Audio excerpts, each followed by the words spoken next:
عشق و محبت اعلیٰ حضرت ان کا سلام کتنا مشہور ہے، مصطفیٰ جان رحمت پہ لاکھوں سلام. میں نے بھی پڑھا ہوا ہے، مجھے بڑا پسند ہے، سوائے چند ایک اشعار کے. کمال کے نعت یا اشعار ہیں یہ. اصلاً نعت اگر کوئی ہے نا تو یہ ہے مصطفیٰ جان رحمت پہ لاکھوں سلام. اس میں اعلیٰ حضرت سے ایک بلنڈر ہو گیا.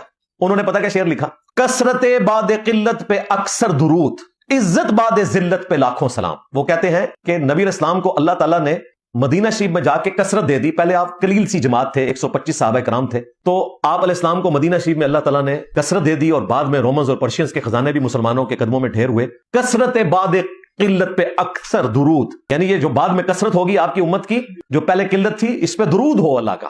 عزت بعد ذلت پہ لاکھوں سلام. وہ کہتے ہیں کہ جو آپ کو اللہ نے بعد میں عزت دی نا، جو پہلے ذلت تھی، اعلیٰ حضرت فرما رہے ہیں. عشق و محبت اعلیٰ حضرت. یہ ذلت کا لفظ اعلیٰ حضرت نے خود گرفت کی ہوئی ہے تقویت الایمان کے اوپر کہ یہ ذلیل کا لفظ، اور یہاں انہوں نے نبی علیہ السلام اور ان کے صحابہ کے لیے خود یہ ذلیل کا لفظ استعمال کیا. اور تجھے تو اردو پڑھنی نہیں آتی، سنو یار، اور تجھے تو اردو پڑھنی نہیں آتی، اور تو وہابیوں کا ترجمان کیسے بن گیا؟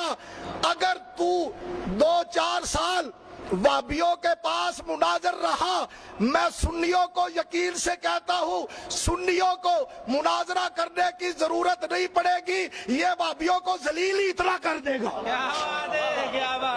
اور جس شخص کو اردو پڑھنا نہیں آتا وہ دین کا ترجمان کیسے بن گیا؟ او عزت بعد ذلت نہیں ہے، او عزت بعد ذلت پہ لاکھوں سلام کہ آقا آپ کی وہ عزت جو ذلت سے دور ہے اس پر سلام ہو.